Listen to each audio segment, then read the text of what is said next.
Myself, Dr. Ritu Verma, and in this session, we will be discussing the anesthesia for ophthalmic surgery. In this session, I have taken the two cases. The first case is 25-year-old male, and he is having the chief complaints of right eye redness, right eye pain, and the diminution of the vision in the right eye for the last 2 years. And coming to the history of the present illness, he is presented to the emergency department with the history of the fall from the bike. There was no history of loss of consciousness and no history of the ENT bleed.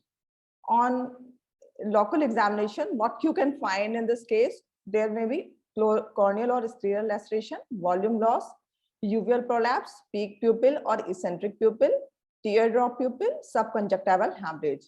And in this case, it is very important to check for the visual acuity. So first thing is to check the vision by checking the Snellen chart. And second thing, if he's not able to read the Snellen chart, you can ask him to assess the visual acuity by ask him to count the fingers. And if he's not able to count the fingers, then you can ask him to assess the hand motion or the light perception. There is another thing, relative afferent pupillary defect, which is usually done to check the optic nerve pathway. And so on the basis of all these things, we can make the diagnosis of the open globe injury. So one thing is very important to know, what is pupillary light reflex pathway. Basically, when the light is shine in any eye, so what happens, the pupil of that eye is constricted. So that is the direct pupillary light reflex. Or there is other part of this, that is the indirect pupillary light reflex. In this what happen, जब हम light show करते हैं left eye में, तो other eye में भी pupillary constriction होता है साथ में. That is the indirect or the consensual light reflex, pupillary light reflex. So what is the pathway? So it is carried from retinal cell layer through optic nerve, through the optic chiasma to the pretectal nucleus of the midbrain.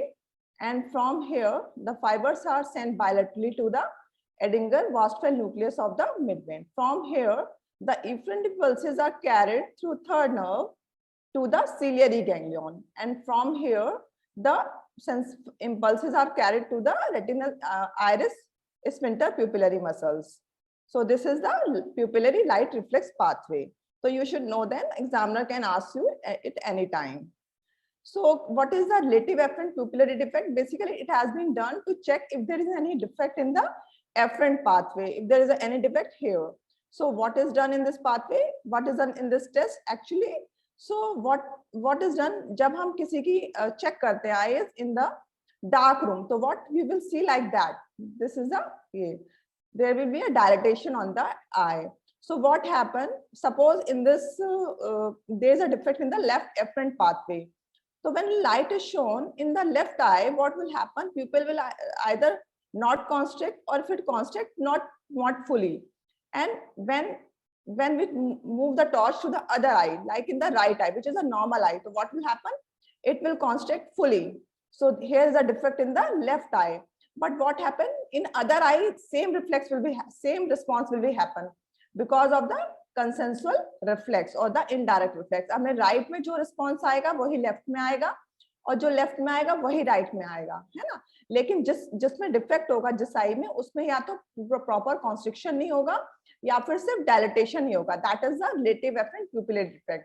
ये हम check करते हैं integrity को check करने के लिए, कहीं optic nerve में कोई डैमेज तो नहीं हो गया, पाथवे में कोई डैमेज तो नहीं हो गया. Basically this is done for that.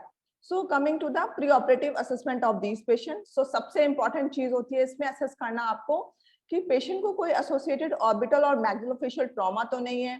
तो एक सिनेरियो अलग ही बन जाता है, तो वहां पे आपका इट में भी डिफिकल्ट इंटुबेशन. सर्वाइकल ट्रॉमा का पेशेंट नहीं है तो आपको मिल्स करना पड़ सकता है. That is another thing. तो सबसे इंपॉर्टेंट चीज, फर्स्ट जब भी ऐसी इंजरीज होती हैं रोड साइड ट्रैफिक एक्सीडेंट, तो first thing is to assess the any other associated injuries. And second thing is the timing of the last oral intake. जैसे कि इस पेशेंट में the last he has fallen 2 hours back only, तो maybe he may have short fasting time, so we have to think on that.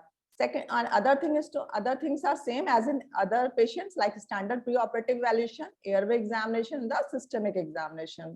So in this case, what is the goal of the ophthalmic intervention? So first is what the ophthalmologist want. He wants to close it as early as possible, ideally within 24 hours injury, to prevent any worsening of the eye injury. And second thing, the antibiotic treatment to prevent the endophthalmitis, क्योंकि एंडोप्थेल्माइटिस बहुत ही common होती है. Usually जो भी open आई injury होती है उसमें सबसे पहले यही होता है कि give antibiotics to prevent the endophthalmitis. और एक चीज बहुत इंपॉर्टेंट, टिटनेस प्रोफाइलैक्सिस की भी हिस्ट्री बहुत इंपॉर्टेंट है. अगर अननोन है या फिर लास्ट ग्रेटर देन 5 इयर्स की हिस्ट्री है तो टिटनेस प्रोफाइलैक्सिस भी आपको देनी है. And what are the goals of anaesthesia? तो first goal of anaesthesia in this patient to avoid any rise in the intraocular pressure. And second thing I have mentioned here, to prevent the pulmonary aspiration, because its short fasting time may happen. So to prevent the pulmonary aspiration is also very important. There are two goals: to avoid any rise in the intraocular pressure and to prevent the pulmonary aspiration. So coming to what is intraocular pressure, basically normal intraocular pressure is about 16 plus minus 5 millimeter of mercury. And when we say it is pathological, if it is greater than 25, it means it is pathological. And do you know that squeezing of the eyelid increase the intraocular pressure by 10 millimeter of mercury, and forceful lid closure increases the intraocular pressure more than 70 millimeter of mercury. I have mentioned this because sometimes the regional anesthesia is given in some patients. And what happen, जब हम block लगाते हैं, अगर हमने orbicularis और आई muscle को block नहीं किया जो कि फेशियल नर्व से सप्लाई होती है, तो क्या होगा, पेशेंट जो है स्क्वीज करेगा, फोर्सफुल लिड क्लोजर करेगा, उससे क्या होगा कि इंट्राओकुलर प्रेशर बढ़ जाएगा, जो कि हम we don't want. Why we don't want? Because what happen, जब इंट्राओकुलर प्रेशर बढ़ता है तो क्या होता है, there may be expulsion of the intraocular contents. तो इसीलिए हम इंट्राओकुलर प्रेशर को बढ़ना नहीं चाहते हैं कि जिससे कि एक्सपेल्शन ऑफ इंट्राओकुलर कंटेंट्स ना हो. So that's why I have mentioned these things. So what regulates the intraocular pressure? Aqueous fluid and the choroidal blood volume. So कहीं पे भी अगर impairment of aqueous drainage at any point, so that can lead to the rise in the intraocular pressure. और second thing होती है choroidal blood volume. अगर वो congestion हो रहा है कहीं पे because of rise of CVP, drainage आपका affected है, then what will happen? There will be the rise in the intraocular pressure. Hypercapnia भी आपका जो है vasodilatation कराता है, then it will cause the choroidal congestion and it will lead to rise in the intraocular pressure. और चीज क्या important है, कफिंग, स्ट्रेनिंग और वॉमिटिंग, ये भी आपका बहुत ज्यादा इंट्राओकुलर प्रेशर बढ़ाते हैं. तो you have to keep this in all in mind. So what are the factors which can affect the intraocular pressure? सबसे इंपॉर्टेंट चीज होती है सेंट्रल वीनस प्रेशर, जो कि सबसे इंपॉर्टेंट है, सबसे ज्यादा राइज इसी से होता है. If it is increase, there will be a too much rise in the intraocular pressure. Arterial blood pressure increase कर रहा है, then intraocular pressure will rise. PaCO2, hypercapnia हो रहा है, हाइपोवेंटिलेशन हो रहा है, इट मींस कि इंट्राओकुलर प्रेशर बढ़ जाएगा आपका. हाइपोक्सीमिया हो रहा है, डिक्रीज हो रहा है PaO2, देन भी आपका intraocular pressure will increase. So type of anaesthesia, usually ophthalmic surgery तो रीजनल एनेस्थीसिया में कंडक्ट होती है. तो why do we want to give any other anaesthesia? I am discussing here. So we have two modes of anesthesia. We can plan regional anesthesia or the general anesthesia. Regional anesthesia is very good. It can provide the post-operative analgesia. It can decrease the incidence of the post-operative nausea and vomiting, and also quicker discharge will be there. But why we want to avoid the regional anesthesia in this patient? So what I have discussed, regional anesthesia can lead to rise in the intraocular pressure. So जो कि हम नहीं चाहते हैं, क्योंकि क्या होगा, when intraocular pressure will rise, there will be the expulsion of the intraocular content. Second thing क्या है कि आपकी एनाटॉमी में भी डिस्टॉर्टेड, एनाटॉमी में भी तो डिफिकल्टी हो सकती है रीजनल एनेस्थीसिया देने में. And what can happen, uncooperative patient हो, ट्रॉमा का पेशेंट तो ही मे बी अनकोऑपरेटिव, तो it may be difficult to give the regional anaesthesia. So in this cases usually general anaesthesia is given. So our plan of anesthesia is to give the general anesthesia in this patient. So how do we manage these patients? So as I discussed, we have to prevent the rise in the intraocular pressure. And second thing is to prevent the pulmonary aspiration, because he may have the short fasting time and surgery is to be conducted on the emergency basis as early as possible. So maybe he may have full stomach. तो सबसे important चीज क्या है इसमें, हमारी planning होगी इसमें कि general anaesthesia with the rapid sequence induction. तो फर्स्ट थिंग हम क्या करेंगे, जैसे हमको प्लान करना है तो aspiration prophylaxis, metoclopramide 10 mg, Zantac 50 mg, or we can also give the non-particulate antacid within 30 to 60 minutes of the beginning of the surgery. monitoring standard ASA monitors, oxygenation, ventilation, circulation, and temperature you have to put. Pre-medication में IV midazolam can be given. It has no effect on the intraocular pressure. 1 to 2 mg can be given safely. In some studies, it was also mentioned that dexam can also be given over the 10 minutes. It has also shown to decrease the intraocular pressure. It was given before the succinylcholine. Pre-oxidation means you have to keep mind face mask should not encroach on the eyes. It can also, any pressure on the eye can also increase the intraocular pressure. And for the induction of the anesthesia, fentanyl 1 to 2 microgram per kg can be given. It has usually no effect on the intraocular pressure. And propofol, any thiopentone can also be given. Etomidate can also be given, depends on the patient condition. So all these intravenous anesthetic agents usually decrease the intraocular pressure. So except the ketamine. Ketamine में बहुत controversy है, कुछ कहते हैं कि it will increase or there will be no effect, but we will go with the propofol or thiopentone. Propofol is the good choice. Second thing is the neuromuscular blocking agent. अब the rapid sequence induction is planned, definitely we will give the succinylcholine. But what is the problem with the succinylcholine? It will increase the intraocular pressure. How much? Intravenous succinylcholine causes the intraocular pressure to rise by the 60 to 12 millimeter of mercury, and this lasts for 15 to 10 minutes. So what can we give other than it? Non-depolarizing neuromuscular blocking agent like vecuronium, rocuronium. So इनका जो है, there is no effect on the intraocular pressure, but rocuronium can give, you can achieve the good intubating condition within 1 to 1.5 minutes. But what is the problem? Difficult airway hai, so as we don't have Sugamadex in our country, so we can't go with the rocuronium if we having the difficult airway. Or another thing is the premature attempt, laryngoscopy and intubation. Because sometimes it may happen and the patient may have cough and straining, and it will again lead to rise in the intraocular pressure. So you have to be very cautious in these patients. Another thing is what we want to use, video laryngoscope or the direct laryngoscope. It has been found in various studies that video laryngoscope has lead to less rise in the intraocular pressure as compared to the direct laryngoscopy. So if you're not versed with the video laryngoscopy, go with the direct laryngoscopy. If you're versed with video laryngoscopy, then you can go safely with the video laryngoscopy. Maintenance of anesthesia. Inhalation anesthesis has been found to decrease the intraocular pressure, and this is dose dependent. Mechanism is the decreased production and increasing outflow of the aqueous humor, decreased extraocular tension, and lowering the arterial blood pressure. Tiva can also be used safely, है ना? Extubation में फिर आपको वो avoid करना है coughing, rashing, vomiting after extubation, क्योंकि maximum जो increase होता है, it has been found कि intraocular pressure का during laryngoscopy, intubation and at the time of the extubation होता है. And you can also give to prevent the vomiting antiemetic agents, ondansetron 5 mg and dexamethasone 5 mg. So take home message is basically what I have taken from the Miller. So succinylcholine may be used to facilitate the endotracheal intubation in the open eye agent despite its effect on the intraocular pressure. अगर कहीं भी आपको लगता है कि difficult airway है and rocuronium you don't want to use, so you can go safely with the succinylcholine. Because first thing is to save the life of the patient rather than the eye. And second thing is the most significant rise in the intraocular pressure during general anesthesia occurs at the laryngoscopy and the emergence, and it is even greater with the repeat laryngoscopy. So जो सबसे important चीज है laryngoscopy, intubation, emergence और repeat laryngoscopy. So ये हमें avoid करनी है basically. Succinylcholine can be used if you want to use. और सबसे important and another thing is avoid coughing. Again, I am repeating, crying, bucking or straining.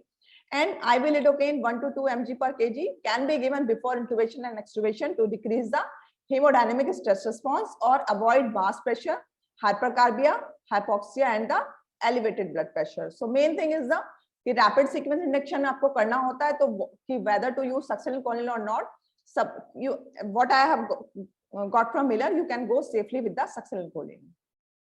Any comments from any expert before proceeding to the second case?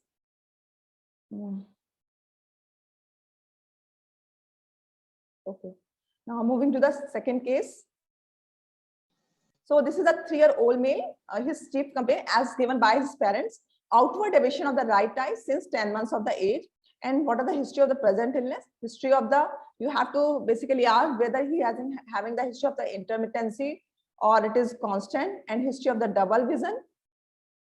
Past history is very important to identify the cause of the strabismus, whether it is congenital or the acquired, and history of ocular trauma, birth history, low birth weight, premature delivery, crying immediately after birth, jaundice, sepsis, pneumonia, history of cyanotic spells to rule out any congenital heart disease, CNS infection like meningitis, encephalitis, influenza, measles, muscle weakness. The patient sometimes may have dystrophy or the cerebral palsy, history of delayed development milestone, तो patient may have cerebral palsy, anesthetic exposure in the past, like कि अगर कोई patient को बच्चे ने पहले कोई treatment दिया है, anesthetic exposure हुआ है, तो if something suggestive of the malignant hyperthermia or Metzger spasm or any previous treatment for that primary disease.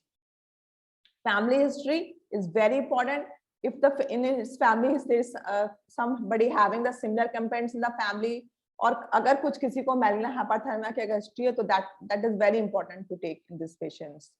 So examination में, as general examination be done in the pediatric patient, systemic examination focusing on more on the cardiac, basically these patients may have some cardiac disease also.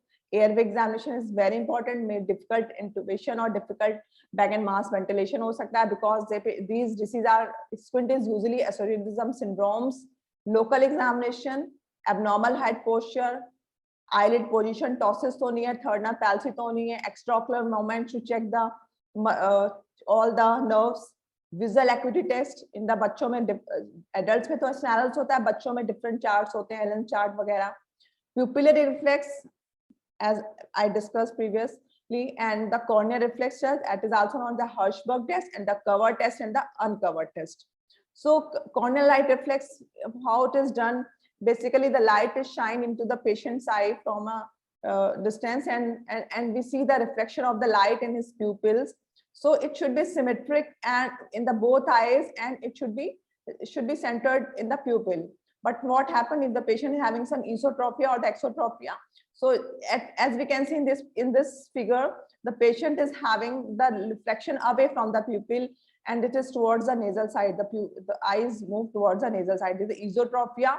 In this, the light reflection is away from the away from the pupil, and this is the exotropia. And the eye which is normal having has the reflection in the center of the pupil. That is the corneal light reflex to identify the strabismus.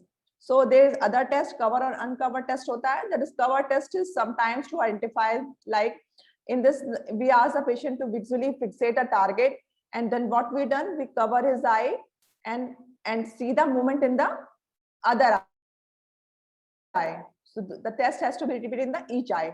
अगर हमने एक को cover कर दिया आई को, then we see the movement. तो अगर ये आई फिर से realign करने की कोशिश करती है कोई भी, that means that is effective, है ना.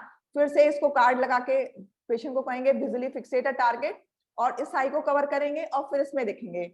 अगर ये आई वैसे कोई मूवमेंट नहीं होता, इट मींस इट नॉर्मल. अगर ये रीफिक्सेट करने की कोशिश करती है, देन इट इज अबनॉर्मल. तो जो भी आई कवर करेंगे, and other I will see कि अगर वो रीफिक्सेट करने की कोशिश कर रही है कि नहीं कर. That is cover test.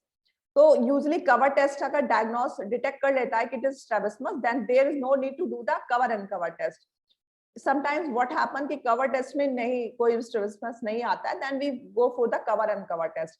अगर cover test में ही आ रहा है तो then there is no need to do the cover and cover test. Cover and cover test में same, visually ask the patient to visually fixate a distance target, then we cover the one eye for a moment for 5 seconds, and then rapidly remove that card. तो जैसे ही आप card को remove करेंगे, we will see the movement of the eye. जो यहाँ पे थी I card के बाद में फटाफट it will move here. That is the cover and cover test. तो दोनों आई में रिपीट करना होता है. तो अगर कवर टेस्ट में कोई नॉर्मलिटी नहीं है, then we have to do cover and cover test. Otherwise there is no need to do the cover and cover test. So there are 3 tests I have mentioned: corneal light reflex test, cover test, or cover and uncover test. So coming to other associated neurological abnormalities which may be present: cerebral palsy, myelomeningocele, hydrocephalus, craniofacial syndromes, neurofibromatosis, and the seizure disorder. So you have to take the history very cautiously in these patients. And what are the syndromes which may be associated with the strabismus patient? Apert syndrome. So in all these syndromes, you can see one thing is very common, that is the heart disease. So history में सबसे ज़्यादा और examination में important is focus about the heart disease. Cyanotic spells की history तो नहीं है patient को, that is important. Apert syndrome हो सकती है, Down syndrome हो सकती है, Cry-du-Chat syndrome, Golden Heart syndrome, Marfan syndrome. So all these you have to take, you have to think in a different way. So when you examine a patient of the strabismus patient.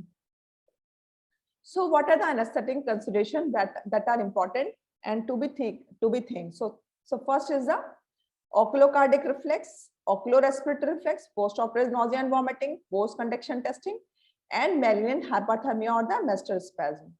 So what is oculocardiac reflex? Basically, whenever there is a traction on the muscles or there is a pressure on the globe, so what happens? The impulses or the sensations are carried through long ciliary nerve and the short ciliary nerve to the ciliary ganglion and to the Gasserian ganglion, and from Gasserian ganglion to the brain stem to the main sensory nucleus of the trigeminal nerve, and from here sensory nucleus of trigeminal nerve to the motor nucleus of the vagus nerve, and from here the sensations are carried through the vagus nerve to the heart, and that lead to the depression, the decrease in the contractility of the heart or the bradycardia or any other arrhythmia, any ventricular arrhythmia can happen, systole, asyncopic, anything can happen. So this is the oculocardiac reflex, and this is very important to know. Sometimes you will get a short case, or sometimes examiner is very हमेशा पूछा जाएंगे what is the oculocardiac reflex. So you should know that what is the oculocardiac reflex.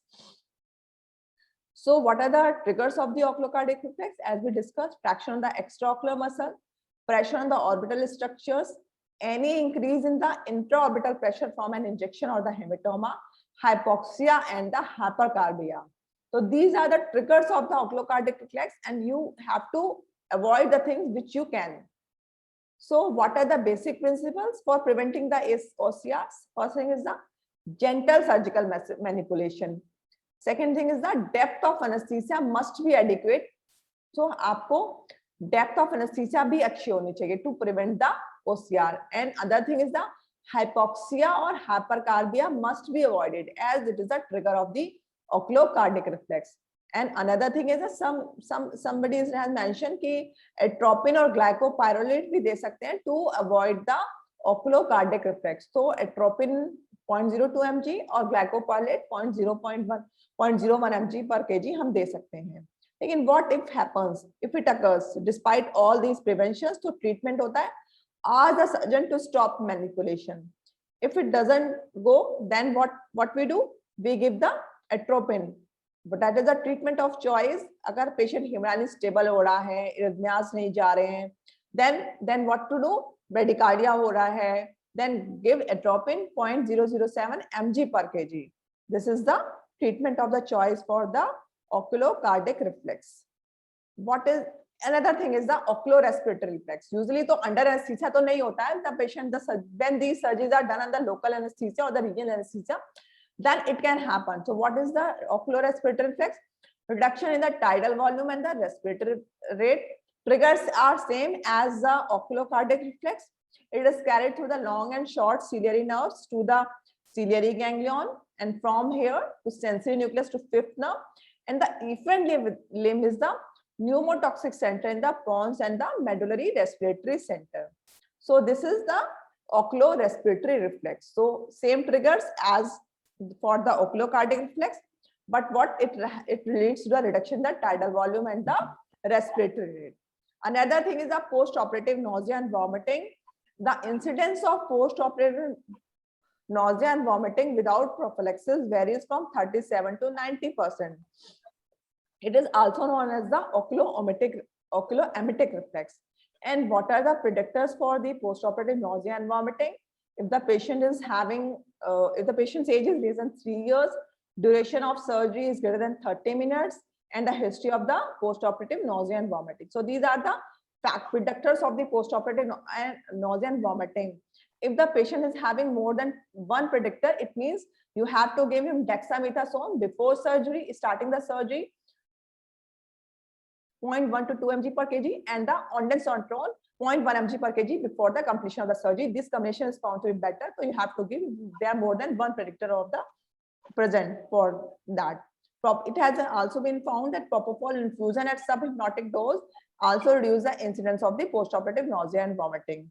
Adequate hydration, you have to maintain the adequate hydration. It has been also found that clear fluid 2 to 3 before surgery has also reduced the incidence of the postoperative nausea, vomiting. So keep these things in your mind. Force accent testing भी एक चीज होती है कि ophthalmologist may test the range of motion of the extraocular muscle to help distinguish between the paralytical and the mechanical restriction. So it should be avoided as it causes a prolonged deprivation and muscle contraction of the extraocular muscle, which may lead to false conclusion of the force action test.